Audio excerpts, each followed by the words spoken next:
Hello, my name is Richard Moore. I'm with Lionel Birnie. Morning, Richard. And Lionel, we're about to be joined by Ned Boulting. We're waiting for him in the lobby of a hotel. This is a bit of an unusual podcast today. Where are we? We're in the foyer of the Hilton, Nottingham, looking out at a rather grey sky and the wind rustling the trees. Hopefully that wind is going to be behind us because we're cycling across the Peak District to Manchester. We had a talk event in Nottingham at the Nottingham Playhouse Theatre last night, and we've got another one at the Manchester Royal Exchange this evening. And Ned Boulting, for it was his idea, suggested that we cycle in between, which at the time, when we were enjoying At the time it seemed like a stupid idea, and it seems like an even more stupid idea. At the time it was such a great idea because it was still that Indian summer. It was 20 degrees in mid-October and we thought it would be a wonderful day's riding, and now it's 7 or 8 degrees, it's cold, it's windy.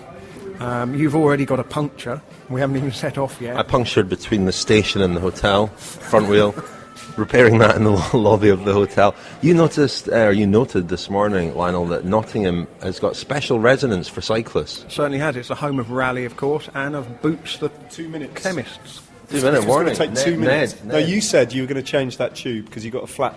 Have you told them about the puncture yet? Yeah. Yeah. You said it was going to take 2 minutes to change. Ned, the tyre. you've been in charge of mapping. Have you sorted out our route for today? I've been in charge of everything so far, including getting dressed and trying to leave on time. That's been my Now, department. we were comparing ourselves to bike riders earlier.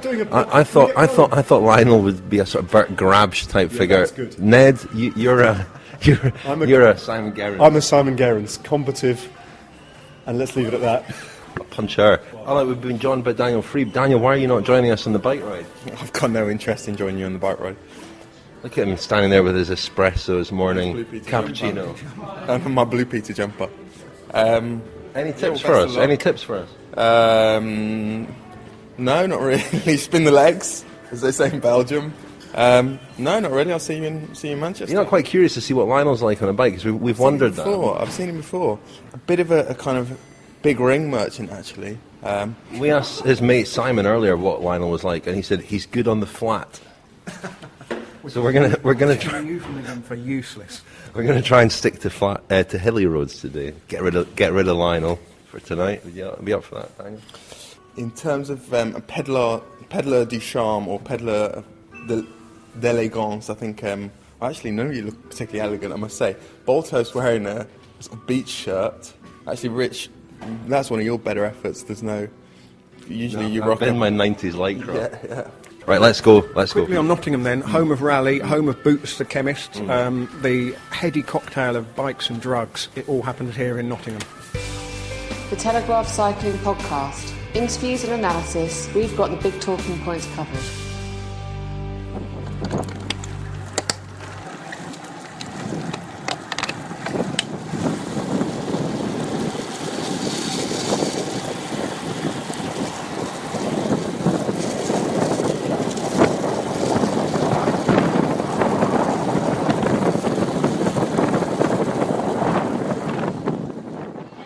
Caught with Ned in a French cafe in a town that's twinned with Dye in France.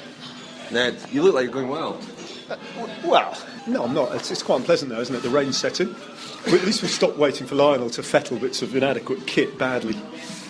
Yeah, we had some early morning issues. Lionel punctured 0.8 miles and 56 calories into the ride. Twice.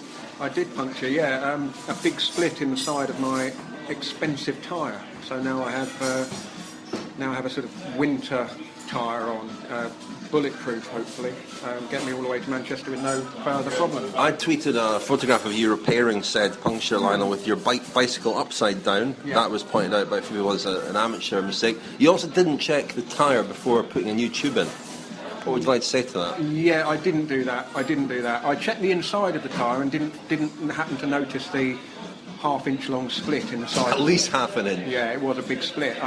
And there was a bit of debris in there as well, so it was pretty amateur. But I'm not sure about this. What's wrong with putting your bike upside down so you're not dragging your chain set and derailleur on the pavement? I mean, these rules are, frankly, hogwash. Yeah, I'm a bit more upset and disturbed by the misplaced apostrophe on your back, which, you know how when you're suffering on a climb, you're sitting behind somebody any little thing can annoy you. David Miller's spoken about this, about how if the rider in front of him has socks at different lengths, it can just get into your brain and annoy you. Your misplaced apostrophe is annoying me. Well, first of all, it's not my misplaced apostrophe. It's in a logo that is on our club kit, and also it's a matter of debate. It's not actually incorrect. It's just your interpretation is Cyclists Cafe. For me, it should be cyclist plural apostrophe. It's the definite article, the Cyclists Cafe.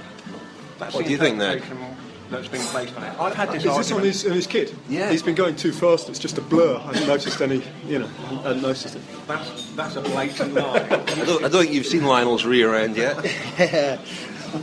We're not very far through this ride. Long way to go. And Long way to podcasting go. is fun, but we've got to get to Manchester. Okay, Ned. Point taken.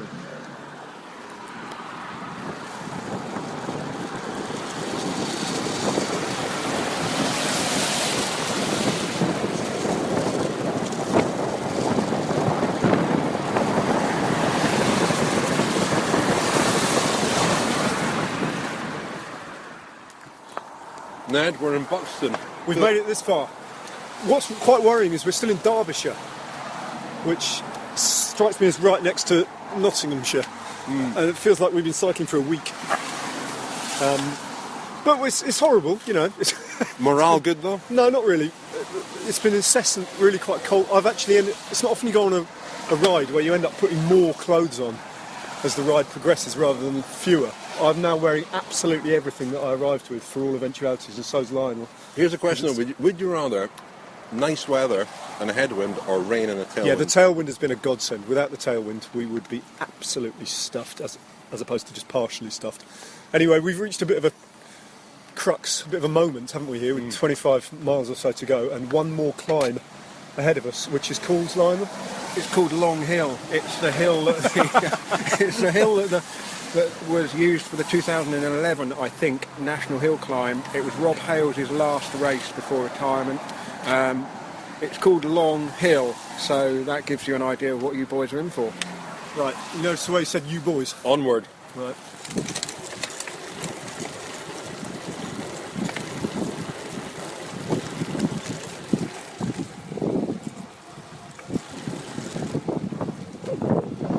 You alright, Lionel? Loving it. Now the rain's coming, and we haven't had any flat roads. Got a couple of flat tyres though. Yeah. Where's Ned? Anyone seen Ned? I think he's in Manchester. We're just outside Nottingham. We are. It's going to be a long way, a long ride. There's a big hill coming up.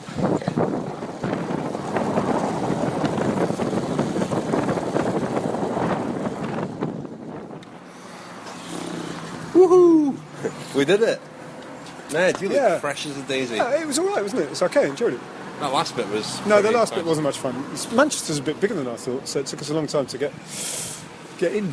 Done it though, 4 punctures en route, but we're here. Yeah, we made it. A bit of 1903 Tour de France skullduggery as well, with quick trip in the van for me, the equivalent of taking the train. Cutting out a bit of a I score must stage. admit, my arm resembles Kenny Van Hummel's arm at the end of the 2010 Tour de France, or whichever one it was. I turned a blind eye to all Yeah, that. that first climb when you came past hanging on the back of the team car was Bit of a dispiriting moment. reminiscent of the RAS that you were disqualified from. Anyway, I think we're going to go and have a bath now, aren't we? Not together. We're going to have individual baths. Yeah. And then we'll reconvene. Lionel, certainly with Daniel. Ned can join us if he likes. He might have better things to do. And we'll do a sort of normal podcast.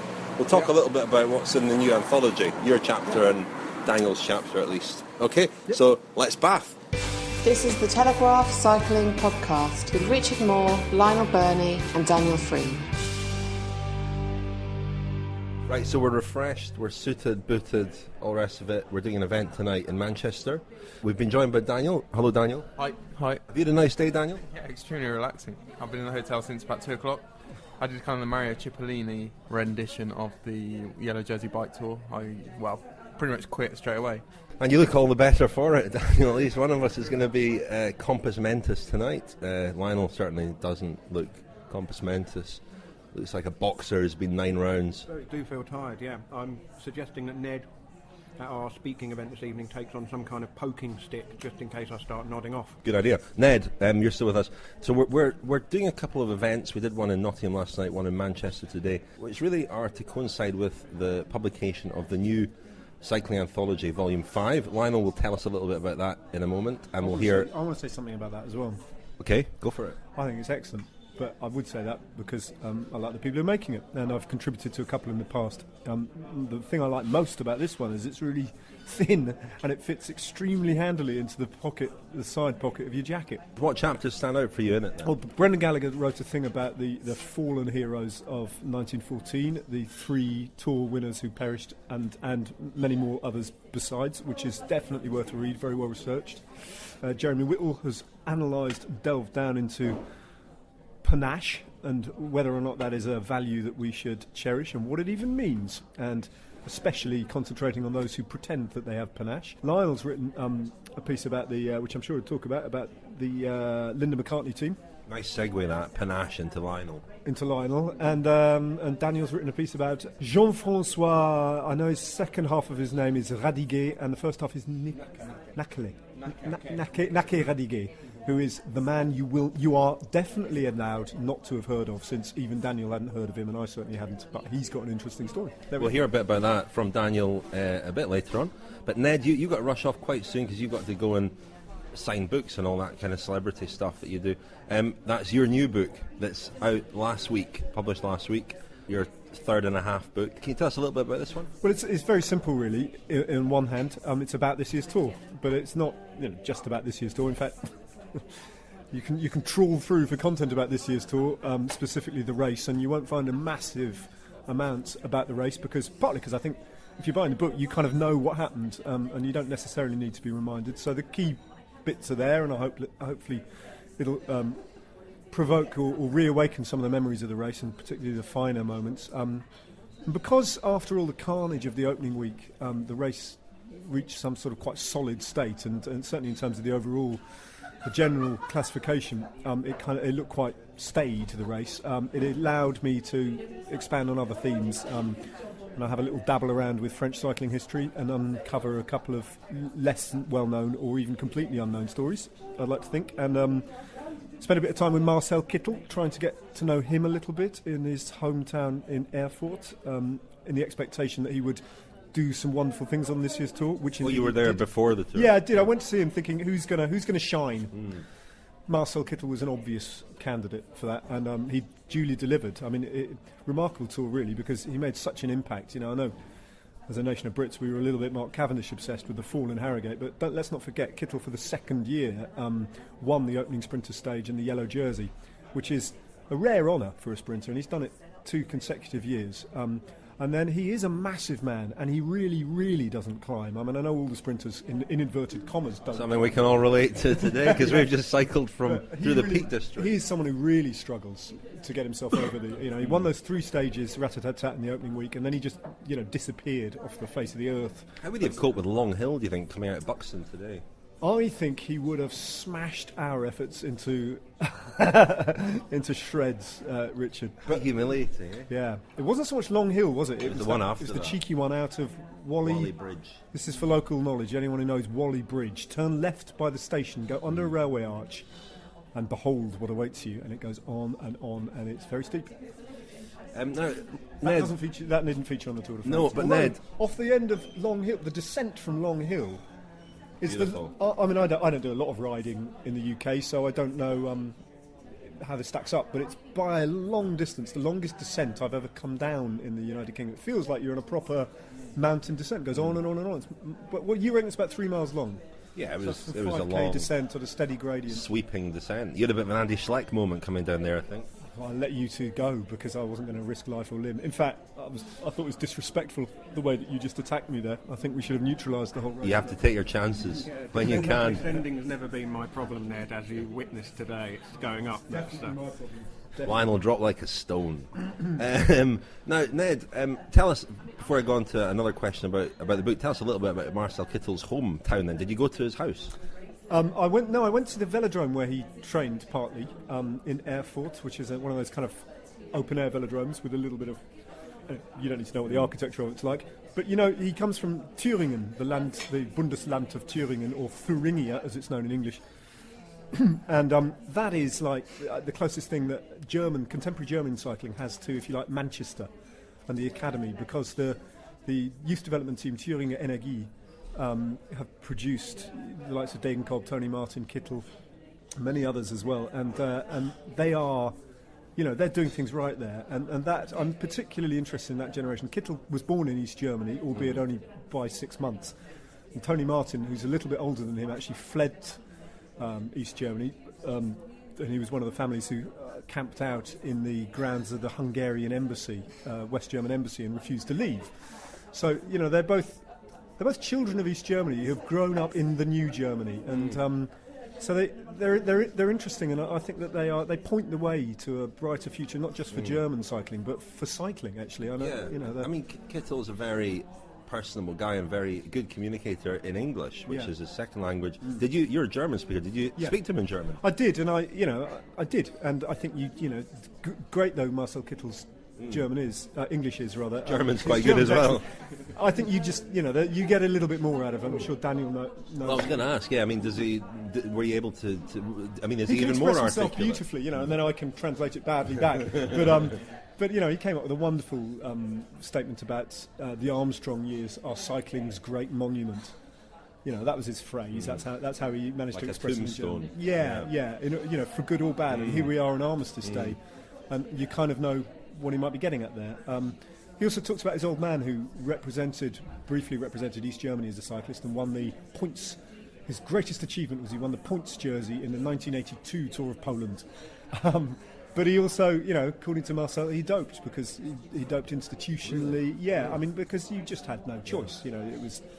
That was the way you were prepared as an East German athlete, and consequences presumably of dropping out of that system or kicking against it could have been severe for you and your family. Yeah, it wouldn't be a choice. And Herbie Sykes' book, which I'd really like to read.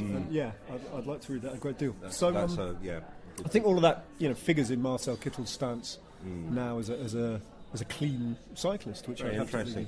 Very interesting. I mean, a book we've all mentioned, I think, at various times, Geoffrey Nicholson's book about the 1976 Tour de France, the Great Bike Race. And, it's the story of one tour, but from that he extrapolates into the story of the whole tour. And what, are you aware of this book? Did that inspire this one? No. It's very good. I did read, in preparation to this, there is a British cycling journalist called Jock Wadley of yesteryear. You're all nodding, you know the name. He was the doyen of cycling journalists for a long time. A chapter about him in a previous Cycling Anthology by William Fotheringham, Volume That's 4. Right, well, inspired by, exactly, there you go, that's how good the Cycling Anthology is. So I read Will's piece, which I thought was really interesting on Jock Wadley. Not a name I'd really heard of. Certainly. What, William Fotheringham? And I found out that, and it's because it's referenced in that chapter, that he himself wrote a Tour de France diary. It's called My 19th Tour de France, because he'd done 18 years as a journalist. Don't know who you wrote for, Lionel. I don't know if you know. It would have been cycling at the time, and then set up Sporting Cyclist, didn't he? Probably, but he was without brief for whatever year, which I think was one of the Merckx years, wasn't it? Or anyway, mid-70s sometime. And he didn't have a mandate to be on the tour, so not being quite unable to sit at home and kind of absorb it from home. I was going to say watch it on television, because that would have been completely impossible back then. He got on a bike and kind of rode lots of the route and hung around the tour and sort of wrote a diary about that. And I thought, if I'm going to write a Tour de France diary, I need to look at how Jock Wadley did it 30-40 years ago. So I found at great expense, because the copies are rare and it's been out of print a long time, I paid 90 quid for a paperback copy of this book, and I have to say, it's by some distance the most tedious thing I've ever read. There are gems in there, but they're few and far between. I counted about 3 in the 190 pages. I mean, Geoffrey Nicholson's book, similar, The Great Bike Race, is also obviously been out of print for a long time, and if you want a copy, I bought a copy a couple of years ago. I was researching Freddie Martin's, and I bought a copy because it was a tour that he won lots of stages in, and I think a copy cost me about £40, £50. But it's well worth it. It's a fantastic book. He's a terrific writer, and he was a very accomplished journalist, not just covering cycling, but he was quite a senior person at the Observer. So It's definitely well worth reading that. Ned, you're rushing off now, but you're also on a trip to South Africa very soon. I am. ITV have commissioned a documentary about Chris Froome. What is going to be hopefully pretty decent. Want to crack him a bit. Want to see if we can break that smooth, polite, gentlemanly facade that we all know. How are you going to do that? I've no idea. What are your tricks? I might have to grab him by a certain part of his anatomy and squeeze it very hard until the truth comes out. No, not the truth. He's not hiding anything until we get to know a little bit. Yeah, peel more away of the veneer of. Yeah, because he holds. I think he holds not just the public, if you like. I think he holds people around him at a little bit of an arm's length, like a lot of athletes do, especially cyclists, actually. But he's a genuinely honest, nice man. And what I want to do for him, if you like, is buy him a bit more respect from the British public, who are still in the afterglow of Wigomania and haven't really accepted him, partly because they don't, much like I do, they don't buy the British thing. I think that's been rather an obstacle actually in the Brits kind of warming to him. I think if he'd simply ridden under a Kenyan flag, we would have had an easier story to absorb and feel comfortable about. So I'd like to do him the service of actually allowing him to, allowing the public to get to know him a bit better. That's what I'm off to do. Great. Well, good luck, Ned. We'll See you later on. Okay. Bye. You're listening to the Telegraph Cycling Podcast. Tweet us at cycling_podcast. Ned's had to leave us, so it's myself, Richard Moore, Lionel and Daniel, and we're just spend this last little bit of today's podcast talking about a couple of chapters in the anthology that you gents have written. First of all, Daniel, come to you. Now your tale has its roots, I believe, in last year's Cycling Writers' Dinner in London. It does. Apologies to those who attended our event in Nottingham last night, because we told the story there, didn't we? Richard and I, every year, although actually we're becoming kind of marginal figures in the organisation of the Cycling Writers' annual Christmas dinner, mainly because we're too bone idle, but we nominally organise that every year. Last year, the mystery guest was Christian Prudhomme. Being the mystery guest at the Cycling Writers' Dinner entails dressing up in a kind of... It's barely even sort of... Very cheap. Yeah, secondary school art class quality felt Santa suit. Highly flammable. Highly flammable. Every year, about 2 hours before the dinner, I go down the Kilburn High Road in London and I buy one of these Santa suits. I think last year's was $3.99. Christian Prudhomme hadn't really been briefed. I think he was going to some kind of... I think he thought he was attending this vast gala occasion. Yeah, in a banqueting hall in the Grosvenor House Hotel. In fact, it was a fairly dingy pub. About 40 of us, and when Christian Prudhomme arrived, we bundled him into the downstairs lavatory and handed him the Santa suit, some sunglasses, and told him to appear. Can you remember what he came into? I think it might have been Air, was it? It was, wasn't it? It was Air, Sexy Boy. Yeah.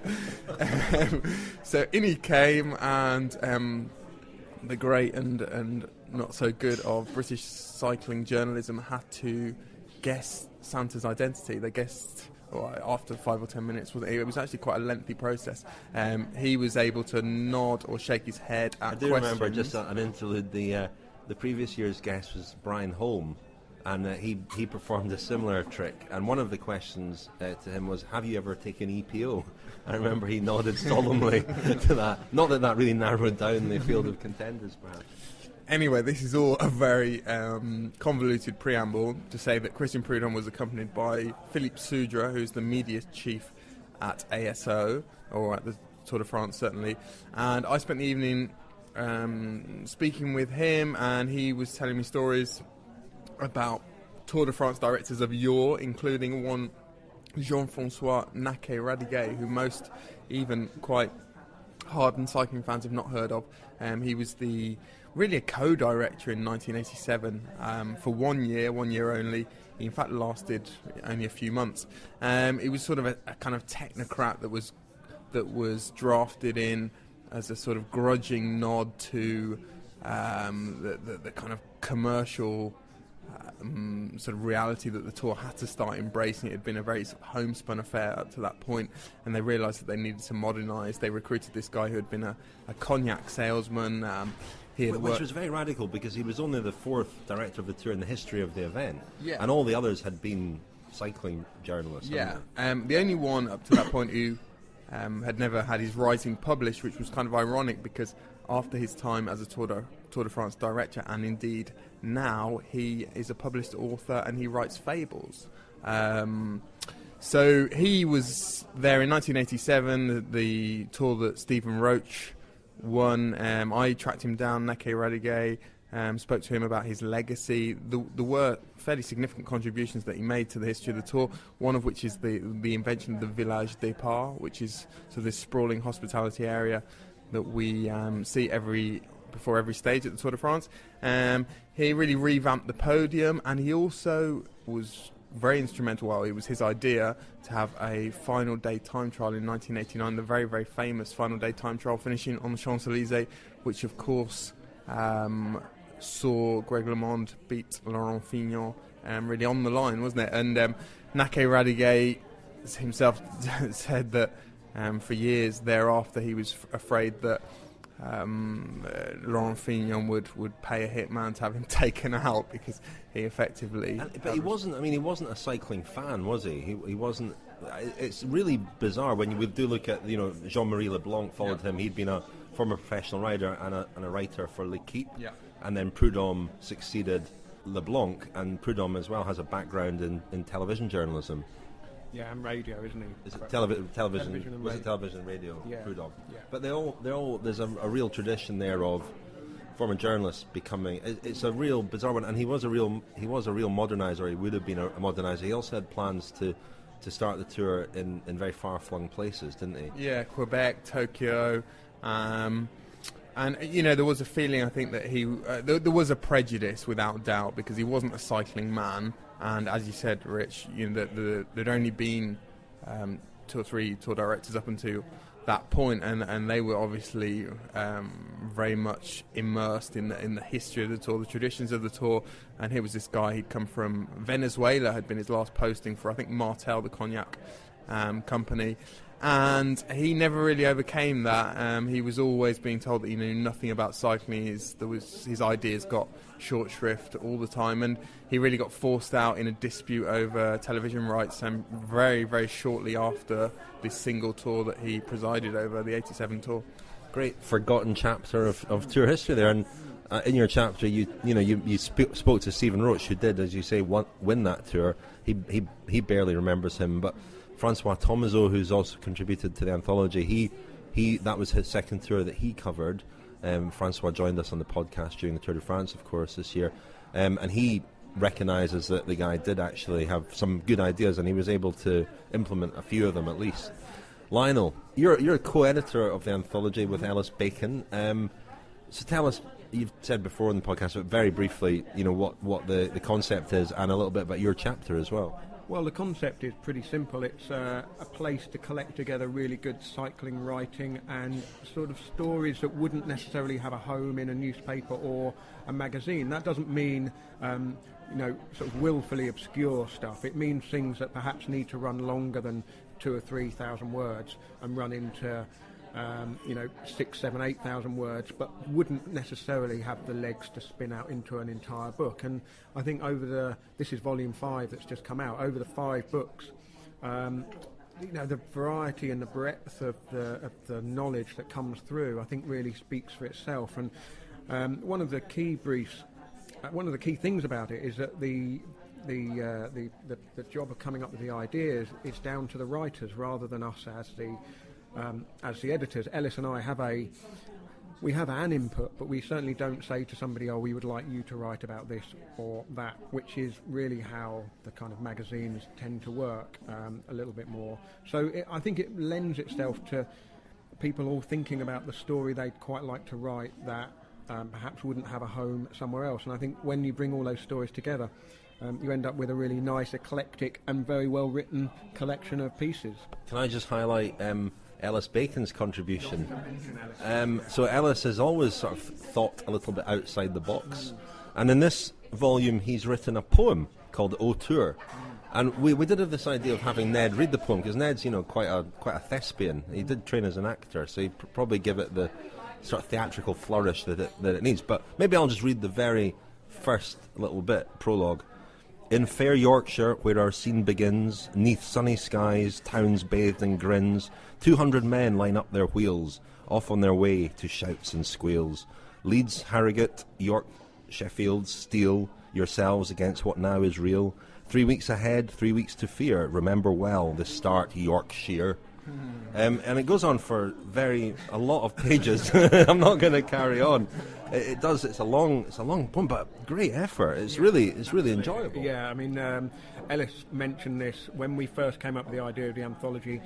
He said, maybe one day, somebody might even write a poem. And I just sort of went, I don't think we're going to go into the realms of poetry, are we? And he just kind of kept that idea. And then this year's tour, because he was there for 2.5 weeks, I think. So it's the first tour he's covered a good chunk of for quite a few years, I think. And he came back energised, and he really wanted to write a poem. And I believe it went through quite a few drafts before he was ready to show it. But I was absolutely knocked out by it when I first read it. I'm no poetry buff, but it's a really nice. It kind of, for me anyway, having followed the tour so closely, it really captures the race for me. And your chapter, Lionel, we'll keep this quite brief because we have to head off in a moment. Well, very briefly, I mean, I try and sort of fill in a few gaps here and there, and I was thinking about what I wanted to write about, and I suppose I was thinking Yorkshire should figure in the book somehow.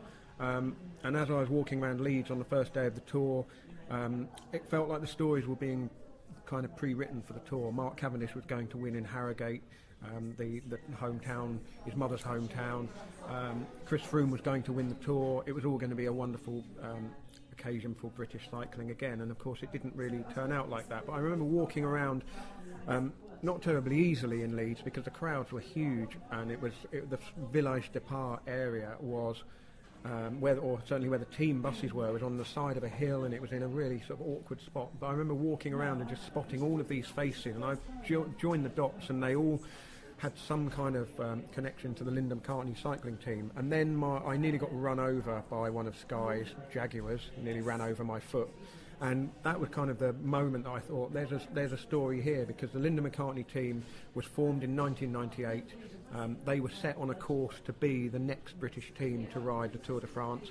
They got to the Giro d'Italia in the year 2000, and then in January 2001 the team literally fell apart overnight, because the man who was running it, Julian Clark, had effectively tried to go to the next level but had really sort of built a house of cards. And one of the sort of with hindsight, amusing elements of that was that he unveiled Jaguar, the car manufacturer, the prestigious car manufacturer, as one of the team sponsors, and had all the jerseys printed up with Jaguar logos. But the Jaguar company knew nothing about it. US marketing guy might have approved of that. You got to have some balls in sports marketing, Richard. So what Julian was doing, I think, was trying to keep everything moving forward, and he built it to such a point that he had some good riders. They'd won a stage of the Giro with David Mackenzie, who's now working for Australian television at the Tour. Max Chiandri was probably their biggest name rider at the time, and they were moving on. They could have been Team Sky before Team Sky. Coulda, woulda, shoulda. Yeah. Well, it's a very entertaining story. You got some cracking interviews in there, including Max Chiandri, who does tell a very, very funny story about one of the stipulations being in that team was that you had to adhere to the vegetarian diet, and he tells of almost being caught eating a kangaroo burger at the Tour Down Under, and of these huge deliveries of Linda McCartney lasagnas and sausages and all the rest of it to his house, that he physically couldn't eat. Lucas Shinto, I think, got some of it. His dog got some of it until the dog tired of it as well. Yeah, he put some down in the dog's bowl one day, and the dog had been eating his stuff for 2 or 3 days, and it just walked up to the bowl, turned its nose up and walked slowly This is away. no comment on the Linda McCartney range. It's just the if you were to eat it morning, lunch and dinner, it might test you. And also the fact that it was a transit van full of this stuff turned up, absolutely chock full of Linda McCartney frozen foods, and although he had 2 chest freezers in his garage, he ran out of space to store it all. Brilliant. Right, well, it's very entertaining, and as is your chapter, Daniel. I haven't contributed to this volume, but hopefully I'll reappear next time. Hopefully I'll be on the team sheet for the next time. Thank you very much, Daniel. Thank you. I should say, actually, tomorrow we're heading to the Velodrome in British Cycling, and we're doing some interviews with some of the key players there, which will form a kind of special podcast next week.